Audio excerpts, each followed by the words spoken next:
Welcome to Eagles Morning Rises Breakfast Show. And yes, this is Eagles Outlook. We'll be looking to political and current affairs conversation on here and right here. My name is Udwak Daniel. 5 minutes gone past hour of 9 on the 8 a.m. side. And this is the 8th of December of 2025. Now, let's get into it. Now, we've got our guest who is Comrade Gerald Okachi. He's a human rights activist, a public affairs commentator, a social analyst, and conflict resolution expert. And he's going to be adding his voice in the matter that concerns the NSA holding security talks with U.S. Congressional Delegation in Abuja. Right, but then let me also very quickly intimate you on some things that probably are intertwined in the discourse this morning. France has pledged to support Nigeria in its fight against terrorism, particularly in the northern region. President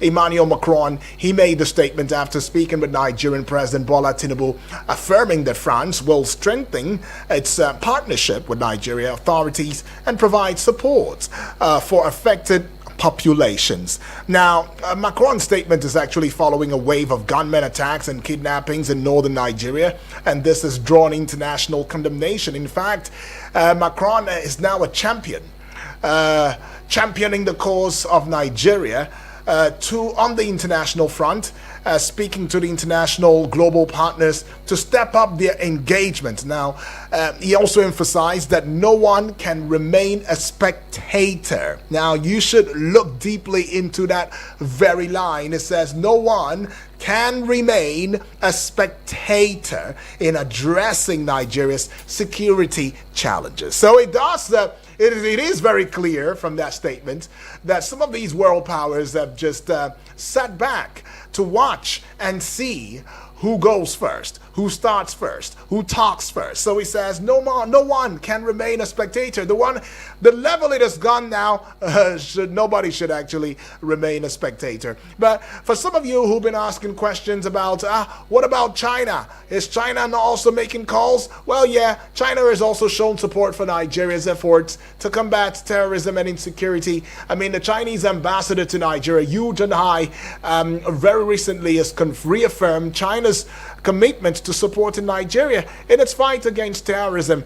And he had stated that China supports Nigeria's efforts in combating terrorism. Those were his lines, those are his words. And as he met our President Bola Ahmed Tinubu, he emphasized that China is ready to work closely with Nigeria to accelerate the implementation of the zero tariff policy for Nigerian exports, which could significantly boost Nigerian exports and stimulate economic growth. So China is only giving us a statement, but there is no action, so to speak, I must say.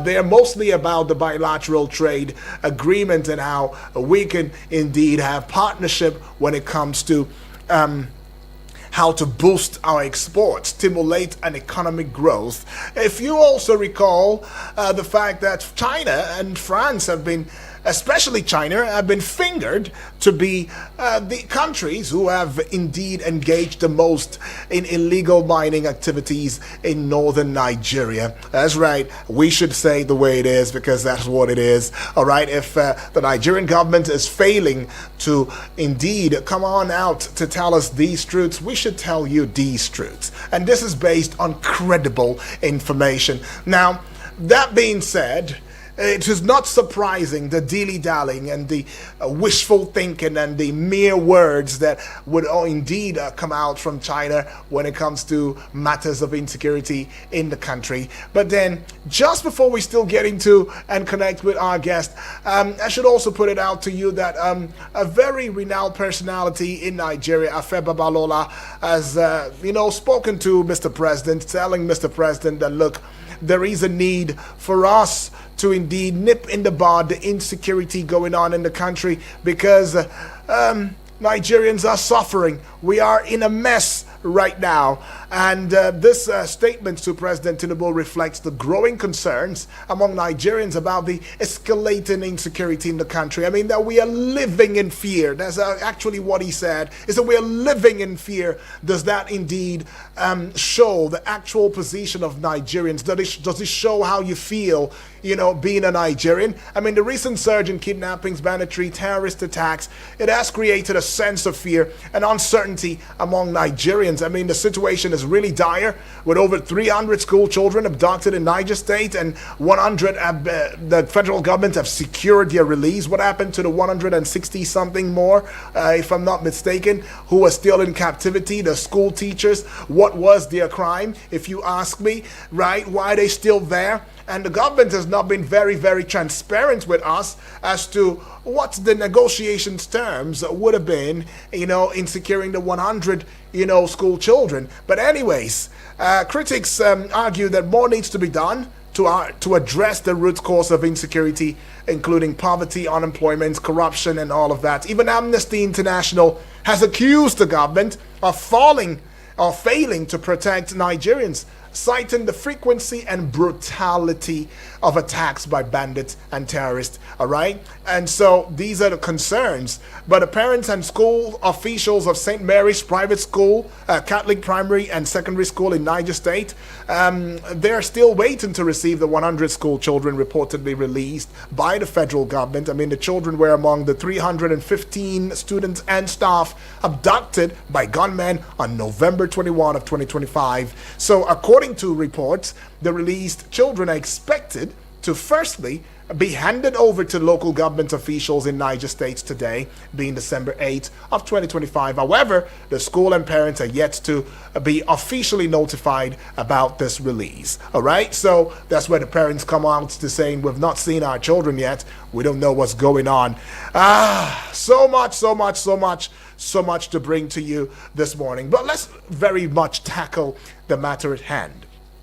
Now, the National Security Advisor, NSA, Noel Ribadu, has hosted a U.S. Congressional delegation in Abuja.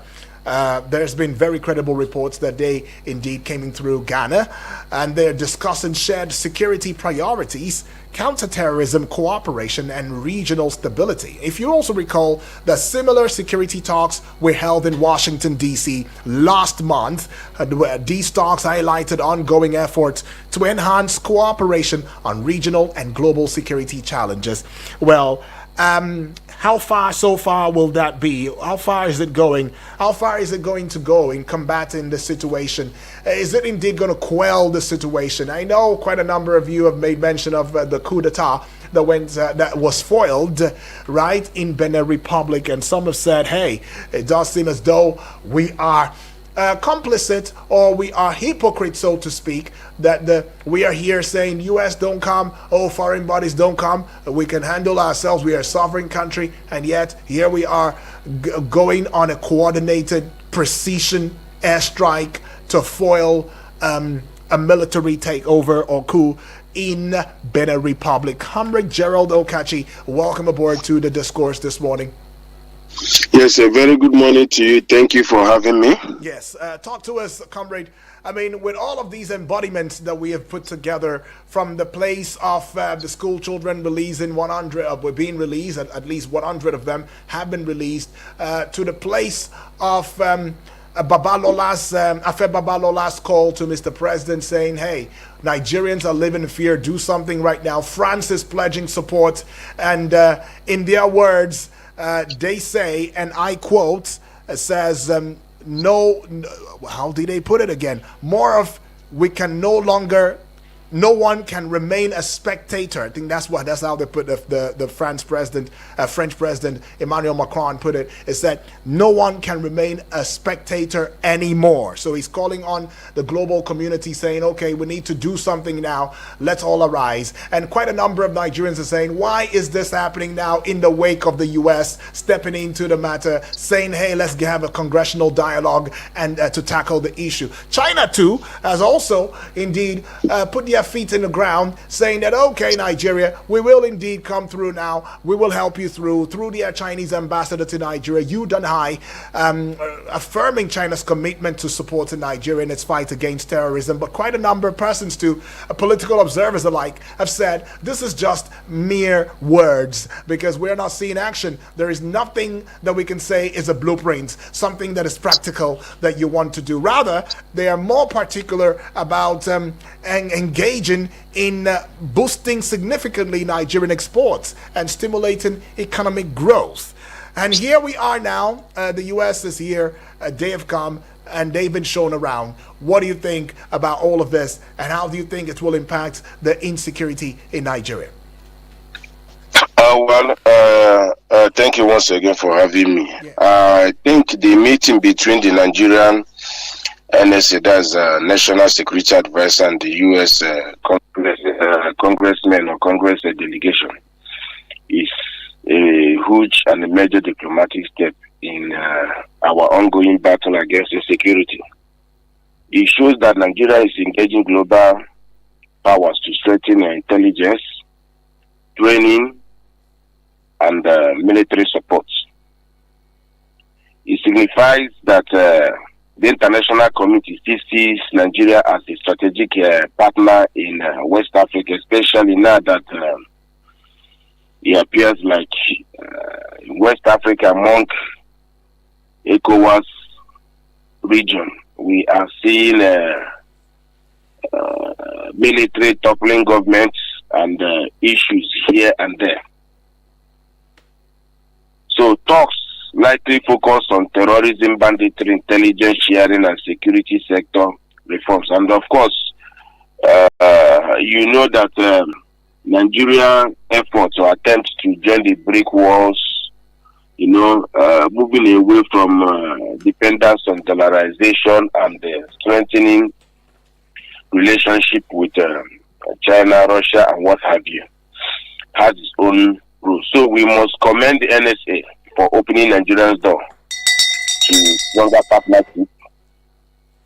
The U.S. can help with advanced surveillance, training, and tracking of terror financing. This engagement, of course, improves Nigerian global credibility and can unlock more security resources. That is why you are seeing the likes of France, China, even EU. Everybody is now showing interest. But then, we must look critically in any aid that's been offered by these allies. Nigeria has relied on foreign support for years, yet insecurity persists. So we need to strengthen ourselves, not depend on outsiders. Ensure that we are transparent. The government must tell Nigerians what is being requested, what is being offered, and under what conditions. It shouldn't be you snap it or drop on X. There should be at least a communique after such meetings so that some of the discussions can be tabled. Nigerians will know what is going on, because Nigeria must protect its sovereignty. Foreign nations pursue their own interests, including influence, access to market, and regional dominance. So nothing goes free, and even in free time, you don't see things free. But then, a growing concern is that insecurity thrives most in mineral-rich states. You look at all the major states that we are having serious issues like Zamfara. We have strong deposit of gold. You look at Nasarawa, Kaduna. I think Nasarawa, we have lithium among others. Katsina, you have nickel. Plateau, you have tin. If you check all the major areas where they are being hit, it's not far-fetched. And when regions are unstable, illegal mining flourishes. Minerals are smuggled, and the international buyers benefit. Well, I'm not accusing any government, but it is a well-known globally that criminal networks sometimes use local conflicts to access resources cheaply. This is why Nigeria must be alert. Insecurity is not only a military problem, but also an economic and geopolitical one. And you can see the way it's trickling down in Africa. So Nigeria must strengthen internal capacity, invest in modern intelligence like drones, cyber surveillance, and border monitoring. The other time we have a late President Mohamed Buhari. They try to introduce NIN, BVN in order to checkmate a lot of things, which at the end of the day, one cannot easily say that he has improved the system. But we look forward that this particular government, who has shown serious commitment, in resolving all of these issues and taking necessary steps, even though that most of the steps are reactive in nature, but we want them to be proactive going forward. So reform the security architecture, establish state police. It will help a lot. I have oftentimes seen the federal government in most of their defense or supporters claiming that state governors are not doing much, state governors this, state governors that, they receive security vote. But then you look at it politically, you see that there's a limitation to even the name their chief security officer of the state. They don't command any security forces, except this one we are seeing forest guard they are training up and down, which at the end of the day has its own limitation. They can't prosecute. It's as simple as that's why we must create state police so that the enabling environment will be there for them to thrive. It shouldn't be that maybe I recall one of the videos I watched former governor of Akwa Ibom claiming that he arrested AK within herdsmen and handed them over to police. After some days, police released them. This is the executive governor of a state then, complaining that those criminals were released, they are going giving back. So it's going to tell you that limitation to what one can do. So we must protect our mineral zones. The first special mining protection tie the mineral supply chain to stop smuggling, work with host communities to expose illegal miners. It is very key, it is very essential. Well, we must do that with monarchs, then build the local defense production. We cannot rely on foreign arms forever. Let's expand the defense industrial corporation and local defense technology. Thank God that we are producing automobile nowadays. So let's see how we can harness those potentials and work together, and ensure transparency in foreign partnership. Every international security engagement must be open, documented, and accountable. It shouldn't be the type that if you ask for accountability, it will be an issue. So in summary, the meeting with U.S. delegation is a good step, honestly, but it must not replace Nigeria's own responsibility. We must build a strong internal security system, protect our minerals, and ensure that foreign partners, our sovereignty is maintained and reinforced rather than replaced. Our sovereignty, national security begins at home. Right. Now, they say that when there is a push, there is a fight against corruption, in other words, an anti-corruption fight, the corruption will fight back, right? Yes. Why am I saying this? I'm saying this that now that it seems as though we are having high-level conversations with foreign aides and all of that, to say the U.S., does it concern you, or does it not irk you just a little bit that, hey, what if in the course of having this partnership, so to speak, some of the big names who have been spearheading the insecurity, fueling, fomenting the insecurity in this country are being discovered to be complicit in the process? Do you think that we have the will as a country to indeed expose these ones and as well hand down the hammer of judgment or justice on them? If I get the question clearly, you are asking if we have the political will to indeed do what? To expose. If we discover those either in the process, sponsoring insecurity or financing, because they will not just idle away, fold their arms, and sit back and relax. But when we do discover them, and we see that they're high profile, very high profile, well connected, and everything, Do you think we have the will to expose and punish them? And what signal would it give to the international community who are here to even assist us? You see, having political will is a different thing. We coming as a people, to fight insecurity is another thing. In Nigeria today, we are polarized along ethnic, religious, tribal lines that you will see somebody who offends the law, and when you're trying to engage, they will begin to profile who is asking questions and begin to make defense. In fact, one of the major areas where they hide is that they claim that is either vendetta, or they claim that is a political opponent that are being pursued, or they claim one thing or the other. Take, for example, in recent time, there have been accusation of certain high-placed former government officials in the immediate past administration. It's either they claim that they mismanage us, or they are linked with financing or supporting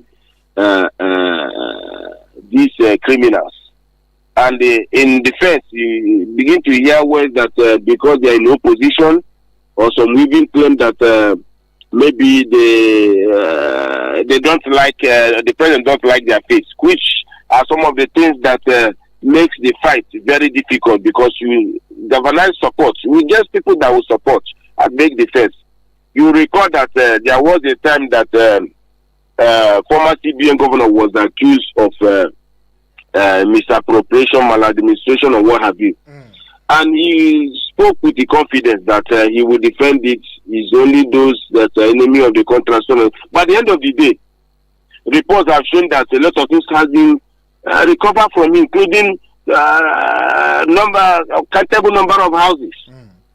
You understand? So if we as the people, when the political will comes in, decide, okay, we must call a spade a spade. It shouldn't be that my terrorist is better than your terrorist. My criminal is better than your criminal. You recall that during the early formation of the ESCC, when they were fighting against corruption and economic sabotage, the former governor of, I think, Delta State, James Ibori, was accused of a lot of things. And you begin to hear that people claiming that it's their money. Are they complaining? And at the end of the day, the guy went abroad and he was convicted there. Just like what you have with Ike Kuremadu today. If Ike Kuremadu was to be tried in Nigeria, do you think that the boy that they try to use his internal organ will go scot-free? He will be the one either be in one of the prisons while Ike Kuremadu will continue to be in the Senate. But because the issue happened outside the shores of the country, where they honor and respect their laws, where their laws are about humanity, not class, or who you know. And you saw the effort in recent time where Nigerian government tried to bring Kuremadu back to continue service in Nigeria. So this kind of things makes it very polarized, that even when they try to make genuine effort in fighting corruption, it can be sense in a people can politicize it, people can read different meanings to it. You understand? That is where you may have the strong will, but people may resist it. So, and that is why we are calling for restructuring, so that those who want to move forward can move forward. Those who want to lag behind can still lag behind. Those who want to hide under religion or what have you can do so. It shouldn't be that maybe you use fragrance on a particular crime and another person will commit it from another region, you will use insecticide. And that is what we are seeing today in Nigeria. And that is why, even if you have political will, the chances that people will resist it will be there. Okay. And when people resist it, you know what it means. It can lead to chaos, anarchy and the issues. And they will give different coloration and interpretation to whatever you are doing. So they can frustrate even that political way. So is there light, are you positive about this new bearing or this trajectory that Nigeria has taken with the U.S. In the combat or fight against terrorism in the country? Well, it goes in two ways. And one of the things so far, at least since the man in the White House in Washington, D.C., that is Donald Trump, made comments about Nigeria. We saw the Nigerian government sit up. We saw a lot of interventions. We saw a lot of recoveries. We saw a lot of rescues or releases. It takes another country to make our government to sit up and, to what they swore oath to do. And that gives it a mixed feeling. When we talk about sovereignty, you look at it. If our governments have intensified efforts, have been doing this from day one, most things would have been averted. So if we've been having collaborations like this, not just collaboration, you see the way the present-day government, like President Bola Ahmed Tinubu in recent times, directed or ordered Nigerian police force to withdraw officers attached to VIPs. You understand? We saw a lot of security steps is taken, even declaring it a state of emergency and associate.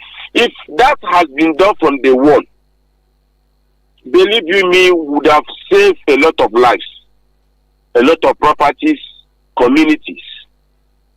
But because we are either politicizing those issues, anybody that raises questions is either profile or, begin to ask who you vote and who did you not vote. That's what their followers normally do. You understand? And that is what escalated things. It has to take another foreign government to put us, to make us to sit up. Well, and they were putting only for security. Yeah. You understand? If you look at, say for example, I'm sure that one of the things that they will also be looking at, apart from this alleged Christian genocide or what have you that Donald Trump is alleging, there are issues of human rights violations. You understand? And that is very critical. In few days now, we'll be having, I think, 77th Universal Declaration of Human Rights or thereabouts. But then you saw what happened last year when Nigeria used to go on the streets to, demand end to bad governance and improve in good governance. When they were making these declarations, we saw how the government tried to suppress, oppress, and create fear so that they would discourage people from even coming out to express their dissatisfaction in the form of protest. They brought minority children. At the end of the day, the president saw the embarrassment their actions, cost Nigeria because those prosecutors push minority children for trial without food, without water, without clothes. You saw the way they were, rushing biscuits inside courts like Kwashoko people. At the end of the directed the Attorney General of the Federation to withdraw all charges against them, but that have not been done till now. It was selective. We see how Abuja 11 that are being tried. Some of them were picked from church. Some of them were picked from homes. Their accounts frozen. A lot of their property credentials seized. By Wednesday now they'll be trying them again. And not even trying them is the issue. They have been dilly-dallying on the case. These are some of the things that cause unrest. They have been dilly-dallying on the case. And for most now, anytime you go to court, you hear that the court, either the judge is not on seat or one story or that nobody will see them. Throughout this year. And when the same court is the one that's handling Natasha case, whatever is Fabio Natasha case, they may dilly-dally, for example, today, Monday, by tomorrow, Tuesday, you will hear that the court is sitting. So it becomes a selective system. So human rights violations and abuses are one of the things that are even fueling this insecurity. That is why sometimes the government may be sincere and genuine in their push. But because of their selective system of operation, it makes it difficult for citizens to rally around the government. That is why you see that majority of Nigerians are celebrating the acclaimed intervention that the U.S. is trying to bring. You called it acclaimed? Yes, sir. Was it not an intervention that Donald Trump is trying to bring. Yeah, sometimes insulting people who want to do intervention, calling us a disgraced country, using derogative language that their boots will be on the ground, God's blazing and what have you. Didn't we bring ourselves to that position? It's unfortunate we brought ourselves to that position because if we are to be honest to ourselves and look ourselves in the face and in the mirror and assess what we have done in the past, honestly, we calling us this country, we know that actually we have messed ourselves up. Say, for example, in the APC government led by late President Muhammad Buhari, they did a lot of abracadabra to Nigerian people. A situation where the then Minister for Aviation Hadi Serika will tell us that before Buhari goes out of office, he will start producing aeroplane. He will go and bring an aeroplane from another place, paint it Nigerian air, and do us the more you look, the less you see. That is global Yahoo Yahoo. From a government, they will tell us that refineries in the Warri and the Port Harcourt are working. At the end of the day, you see that nothing is going there. That is global embarrassment. Shameful to say the least. They will gather rice in Abuja, call it rice pyramid. It doesn't reflect in the market. They will tell you that even when they lock down during COVID-19, they will claim that they feed school children. When they lock down, when school is not going on. So look at the defense they are making with this recovered loot of Abuja for over 310. They claim that it's into conditional cash transfer, which we discussed last week. As you said, do you know anybody that has received that? So that's my point, comrade. Yeah, especially with this agreement, now that the U.S. is here and there are certain talks, that's on the way, the insincerity, supposedly, do you think it's going to make this indeed work? Actually, that's why I asked you the first time. Is it going to make it work? Because quite a number of Nigerians, even though we are optimistic, there are some who are still reserving their comments on the matter, saying, well, let's just see how it goes. I hope that Nigeria will not be Nigeria, in such talks and meetings and agreements to work together with the international community. That is why, in my opening remark, I said that it is important that communiques are shared, are released after such glorious meetings. Of course, we saw that NSA took some team or delegation, to Washington before they, returned the match. To further deepen the diplomatic engagement with regards to support or aid that may be coming. Yeah. But then it is important for transparency and accountability. If you must carry your people along, and if you actually value the support of your people, communiques at the end of such meetings should be shared. It shouldn't be the type that you will see on earth. Take for example, there were times even in this government that they will come and tell us on the X or social media that they have reached a social agreement with so country. They have reached so ban.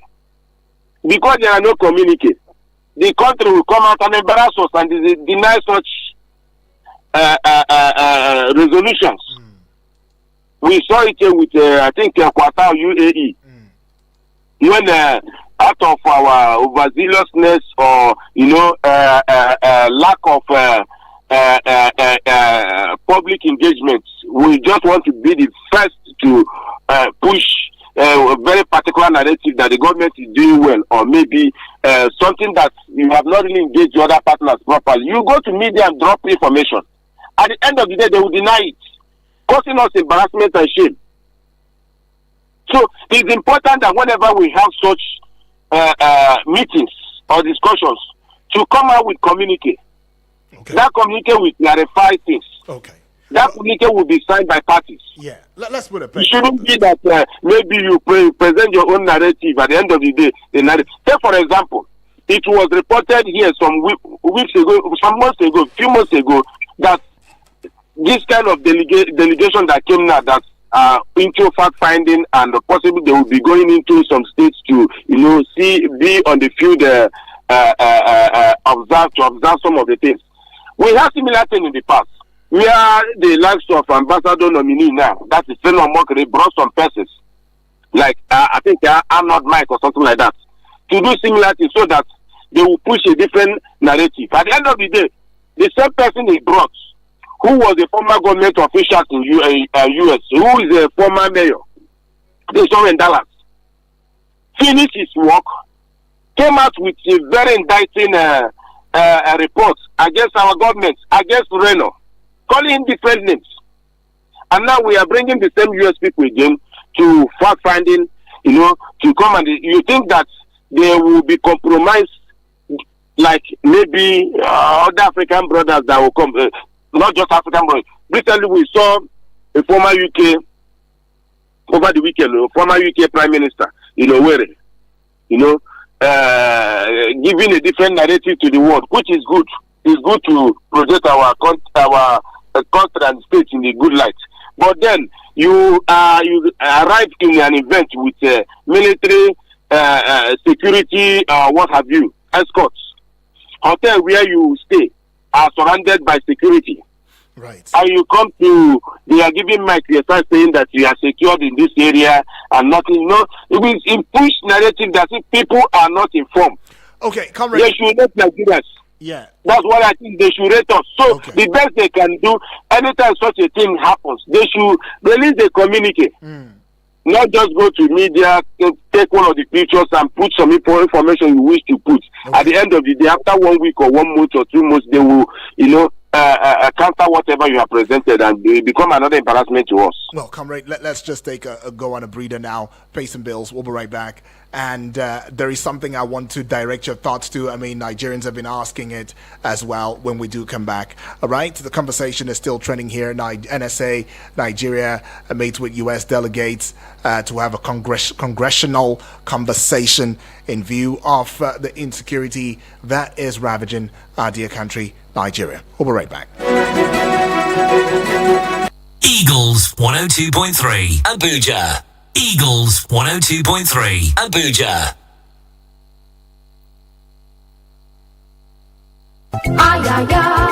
This one now Pampa, this one now Elele. It never happened before. Magic season promo from Team Pumpy Concepts. Developer weekend. Now so, you ask us for Team Pumpy Concept, how we go do it? It could be like magic, only changes with some on our 60% discount on all our products. We call them Magic Season promo. Now you go take the lion's share. Hey, people don't rush up everywhere. Our land, where they come, Sana, Gusape, Akugude, plus include your Chara land, the way we get for you. Now small time now, this Obuja wolf go finish. We don't kickstart time from Wednesday, December 10. Go reach January 7, 2026 New Year. No dollar 7 for this festive season. This na magical way to wrap up the year. Come we office way day number 12 from Morofia Street. We set to Abuja. Tell you why now 090-5454-5468 080-5288-8007 or 090-7917-7774. T-Pumpy Concepts, developer that cares.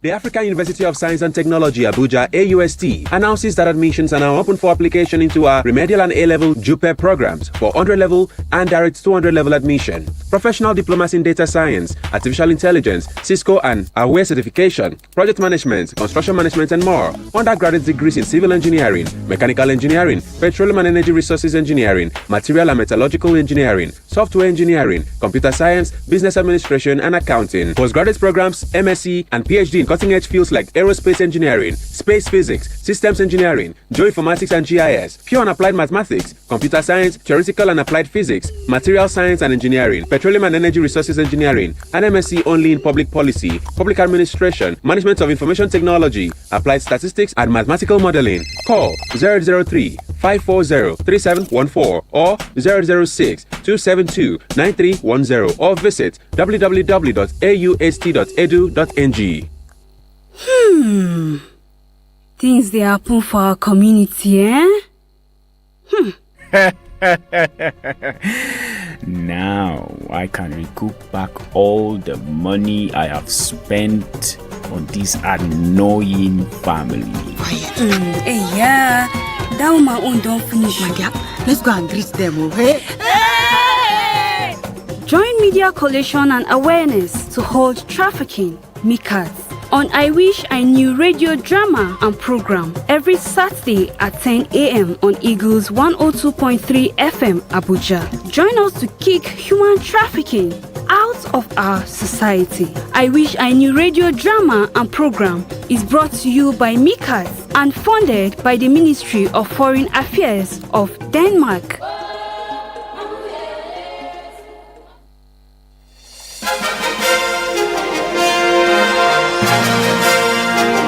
Welcome back and thank you for staying with us. It is still Eagles Outlook, and we are looking into the congressional meeting that went down between the NSA and the federal and United States of America right there. And we've had our guest, who is in the person of Comrade Gerald Okachi, adding his voice loudly and clearly in the discourse. You also want to add your thoughts in the matter this morning.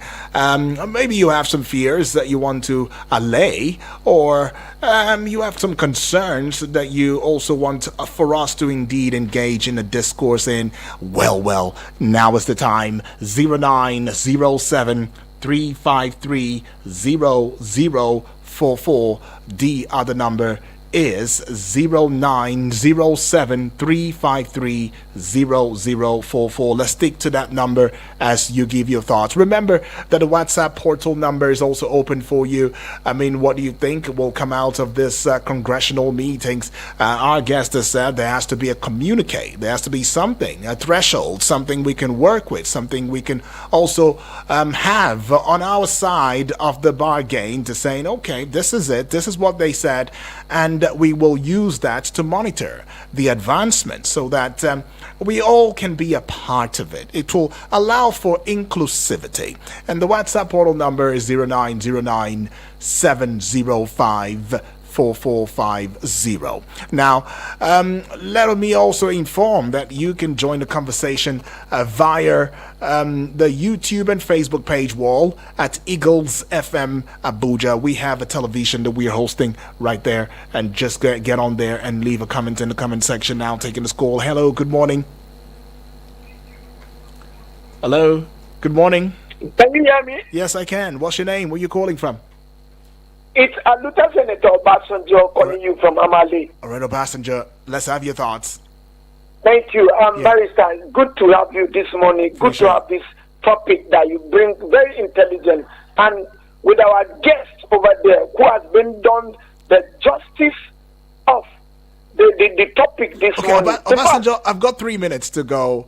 You can let's just have the question already. Okay. My own is not a question. Okay. Although my own will be a question too. Okay.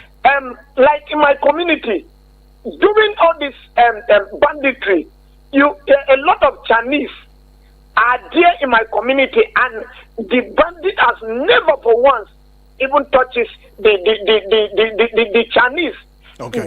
Why? Because in their process of mining, all this mining, if you come to my community like this, as I'm talking to you, comes to my community, I am telling you, it's the fact. I am telling you, a lot of companies in my community mining. Okay. Going on, get in, get out. Obasanjo, you're saying that there is the influence of Chinese right here in the country and fueling insecurity, if I understand you correctly.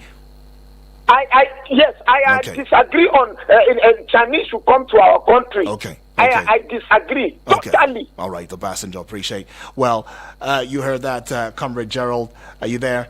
Well, yes. Yeah, Obasanjo saying that, look, right there in Amale in Niger State, that look, it is the Chinese that are still, they see that are in this illegal mining processes and systems. That's on the one side. The second would be the part where Emmanuel Macron, right, of France's French president, has made a statement, and that statement it carries weight. It says no one can remain a spectator.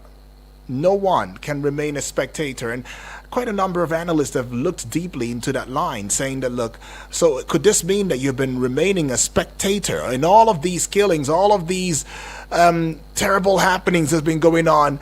You have not been decisive in being a part of it and saying, hey, you know what, let's stem it out of this country that we so love, that we've been partners, having bilateral relationships and all of that. China has just given us words, but we've not really seen the action coming just yet. Maybe that is a covert operation. I don't know. I'm not sure. I can't say. But then and then to finally put the icing on the cake, the Senate President Godswill Akpabio has also come under fire. Quite a number of persons are saying, analysts are saying that, look, he shouldn't have said a U.S. president is on our necks. That is now seeming as though we are giving away our sovereignty. We are not a sovereign country, and that it might such statements from a Senate president might lead to, other countries, international countries, taking advantage of Nigeria in the coming years or days. What do you think as we put all of these in summation? You see, to be honest, I intentionally refuse to mention suspected countries that are into this illegal mining. But if you go to all those mining areas, your guess will be as good as mine. Right. And you will see them. Right. Practice even in a very unsafe environment. Comrade, if you don't mind, maybe one line. My director is here now, giving me a sign. Just maybe straight one line or sentence, if you can.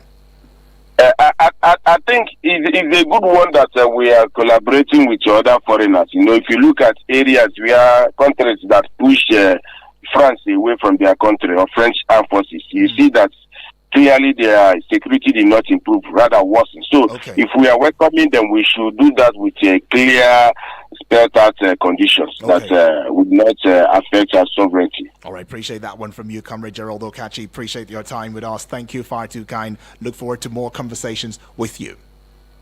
Thank you for having me. Appreciate. Well, this is where we call it a close already. Coming right up at 10 o'clock, you already know, General Open Banter. But then, thank you for being a part of this, giving your listening ear. We will have more conversations on this platform. Eagles 102.3 Abuja. As global financial markets continue to evolve, investments and online trading